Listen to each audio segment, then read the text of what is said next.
Welcome to the 16th episode of Weekly Takes. Today, we'll start with news of USA and elections 2020. Here, we'll discuss the Rasmussen reports as well as what the stars foretell. What the astrological charts of Trump and Biden say about the 2020 elections. We will also talk about a little known fact about New York City, news of India, wherein we will have an update on Sushant Singh Rajput murder mystery and the history of Bihar. Last but not the least, we will also talk about the restructuring of the Congress party. What is the message to the 23 signatories and the workers? Namaste, Sat Sri Akal, Adab. This is Jagjit bringing you the Weekly Takes from New York.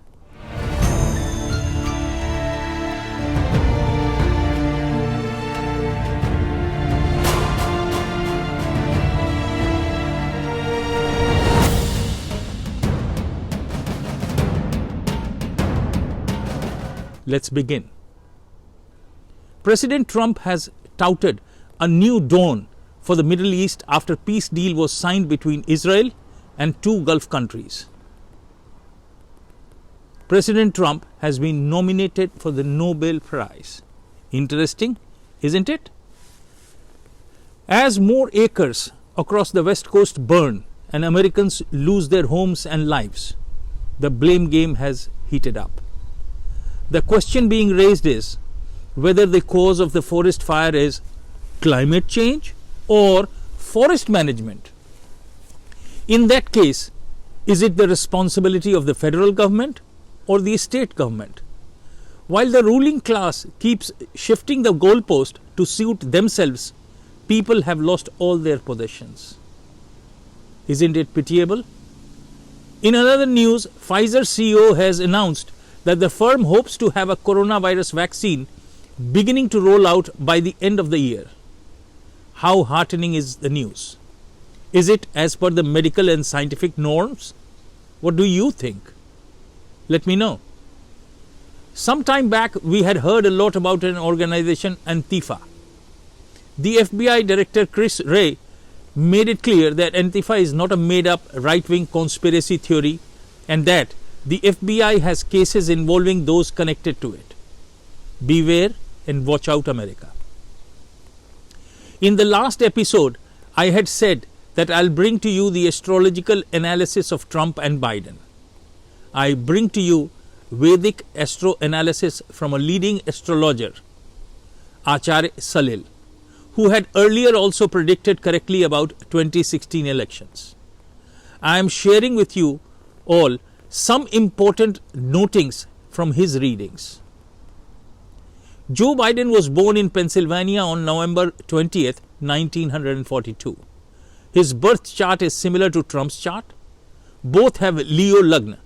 Biden has Leo Lagna with Rahu occupying the Lagnam, Mars and Mercury in the 3rd house, Sun and Venus in the 4th, Ketu in the 7th, Moon in 9th, retrograde Saturn in 10th, and retrograde Jupiter in the 12th house. As per the placement of planets, Biden has a very successful career in politics and has enjoyed positions of power for a very long time. In the current Mahadasha of retrograde Jupiter, with the Antardasha of Moon, he has unexpectedly emerged as a presidential candidate. This is the effect of retrograde Jupiter. The election on November 3 will be held in the Mahadasha of Jupiter and Antardasha of Moon, according to Biden's horoscope. Similarly, as per Trump's horoscope, the elections will be held during the Mahadasha of Jupiter and Antardasha of Saturn.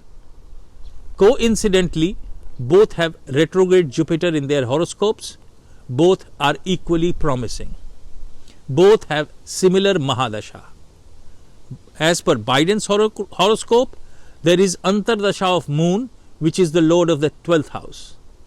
But as per Trump's horoscope, there is Antardasha of Saturn, which is positioned in the 12th house with Venus. But Saturn's transit in Trump's horoscope indicates that nobody will be able to defeat him. Nobody will be able to defeat him.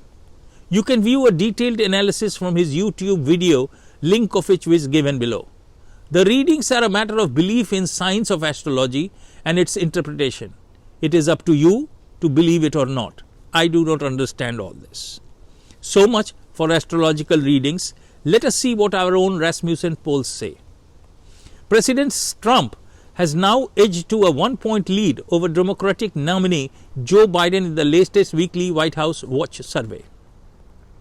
The new survey finds the president with a 47% to 46% lead over Biden. The race has narrowed over the past 2 weeks. Biden had a 2-point lead last week, but that survey also marked the first time Trump had edged above 45% over the past 2.5 months. Someone jokingly said, is riding with Biden becoming Biden for Biden? Biden for Biden? And once again, I reiterate, America, before exercising your franchise, you must ponder over these 3 factors. Number 1, what is good for USA? Number 2, what or who is good for your country back home? Number 3, who is more supportive and understanding of your cultural ethos? What do you think? Share your thought. Last but not the least, look for answers. Which party thinks about you, and only then exercise your franchise. Now moving over to some interesting facts about New York City. Bronx was named after Jonas Bronk, who was the first European to settle in the region in 1639. Over the years, Bronk changed to Bronx, and the rest is history. If you try to navigate the entire NYC subway system, it would take approximately 24 hours. And that's if you hurry with 34 lines and 460 stops. The system is one of the largest in the world. And a question to you, which is the oldest bar in NYC which did not allow women to enter till 1970? If you know the answer, write in the box and you will have a special mention in the next episode.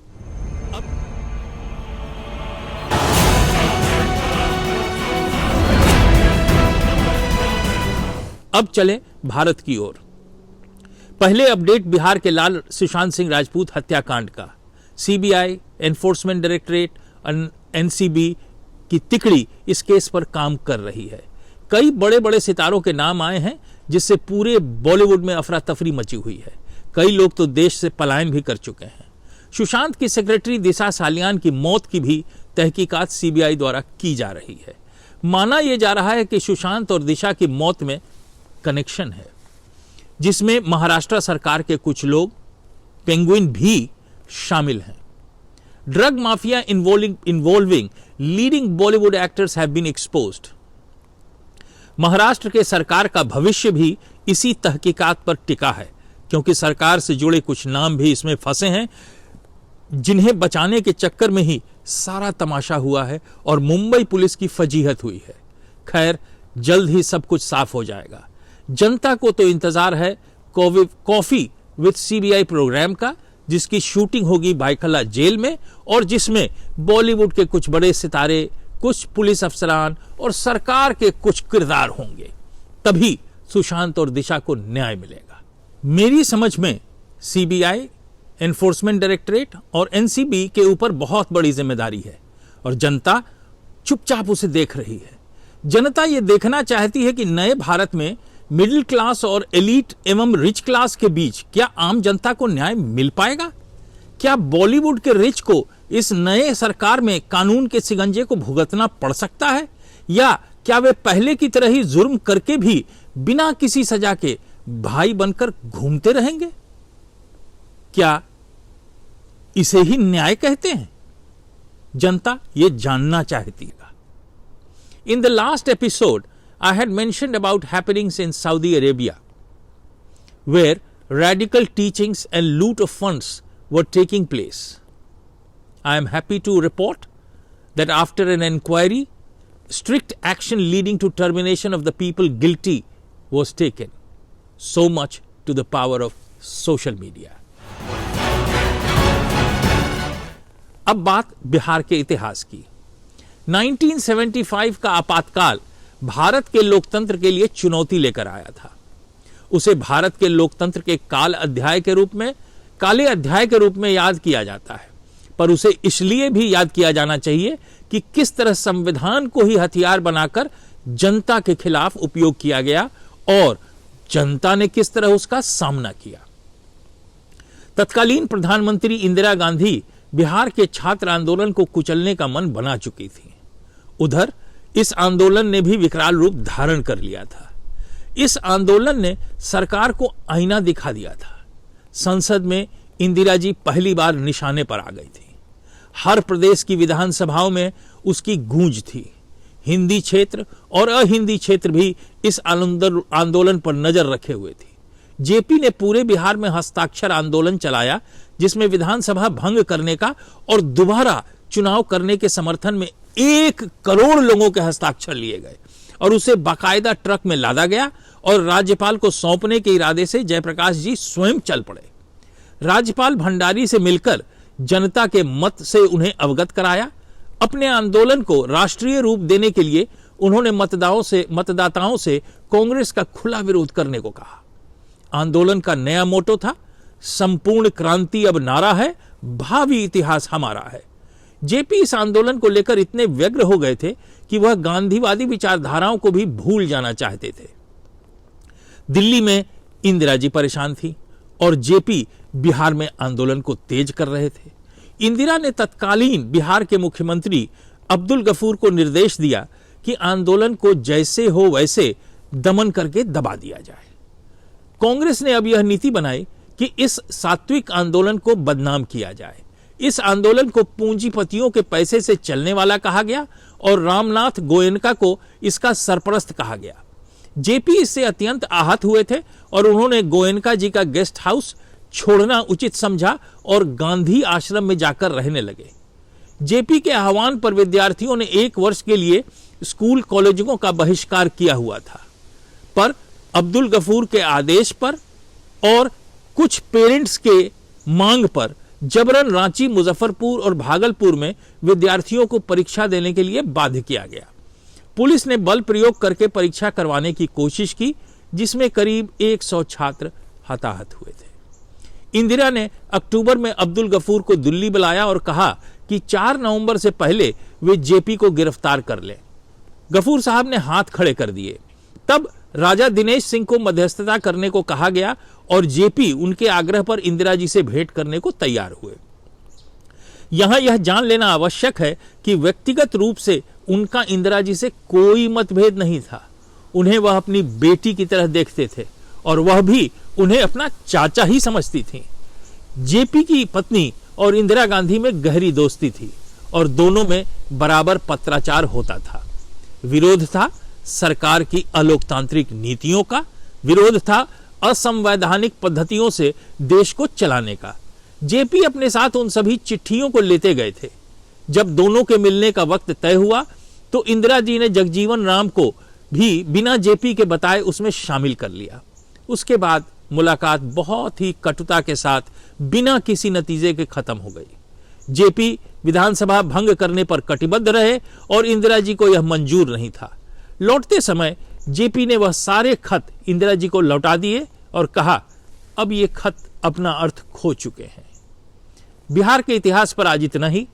अगले episode में हम जानेंगे emergency के बाद क्या हुआ, चुनाव हुए तो उनके नतीजे क्या थे, क्या जयप्रकाश जी की इच्छा पूर्ण हुई, संपूर्ण क्रांति का क्या हुआ।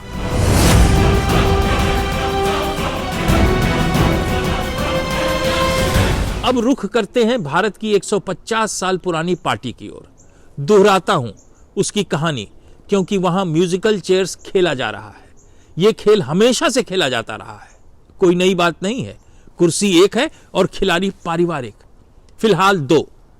म्यूजिक बजता है और रुकने पर मां बैठती हैं, फिर म्यूजिक बजता है और रुकने पर बेटा बैठ जाता है और सारे कार्यकर्ता दर्शक दीर्घा में खड़े होकर जय जयकार करते हुए कहते हैं कि कांग्रेस पार्टी में आंतरिक लोकतंत्र है। पार्टी में ऐसा लोकतंत्र है कि विगत दिनों 23 वरिष्ठ नेताओं ने पार्टी को मजबूत बनाने हेतु कुछ सुझाव दिए। नतीजा क्या हुआ? पहले तो उन्हें मीटिंग में सभ्य भाषा में छुटभैया नेताओं द्वारा गरियाया गया, फिर उन्हें अपने पदभार से मुक्त कर दिया गया। और ये वो लोग हैं जिन्होंने पार्टी का अपना सब कुछ दिया है, जमीन से ऊपर उठे हैं। दूसरी तरफ पार्टी पर काबिज वो हैं जिनका पार्टी में कोई योगदान नहीं है, नहीं किसी तरह का एक्सपीरियंस है, उनके पास है तो सिर्फ नकली गांधी का लास्ट नेम। क्या 21वीं शताब्दी में किसी राजनीतिक पार्टी की यह पहचान होती है? पार्टी है या प्राइवेट लिमिटेड कंपनी? शायद इसलिए ही भारत की युवा जनता ने इसे नकार दिया और पिछले 2 चुनावों में बुरी तरह पराजय का रास्ता दिखाया। राहुल को न तो जनता के पल्स की पहचान है और न ही उसे शिष्टाचार की जानकारी। अगर देश के चुने हुए प्रधानमंत्री के जन्म दिवस पर बेरोजगार दिवस के रूप में बनाना चाहता है तो ठीक है, देश में आजादी है, पर वही आजादी देश को, युवाओं को 19 जून को महामूर्ख दिवस मनाने में भी है। पार्टी के हालात ऐसे हैं कि उनका नाता जनता की समस्याओं से टूट चुका है। उत्तर प्रदेश में एक सामाजिक संस्था ब्रह्म सेना ने जनता की मांगों पर आंदोलन शुरू किया है। अक्टूबर में ब्रह्म सेना सत्याग्रह कार्यक्रम करने जा रही है। विश्वस्त सूत्रों के मुताबिक आने वाले चुनाव में ब्रह्म सेना अगर चुनाव लड़े तो उसे कांग्रेस से दुगनी सीट पर जीत हासिल होगी, ऐसा मेरा भी मानना है। आज के लिए इतना ही। अगले एपिसोड में हम चर्चा करेंगे बिहार के आगे के इतिहास की, कांग्रेस पार्टी के आंतरिक कलह की, कई और तथ्यों के साथ फिर आऊंगा और मिल बैठकर चर्चा करेंगे आपके अपने programme weekly takes from New York में। हाँ, अगर आपको प्रोग्राम अच्छा लगा तो लाइक करें और चैनल को सब्सक्राइब करें ताकि अगले एपिसोड की सूचना आपको पहले मिल सके। तब तक के लिए जय हिंद, जय भारत।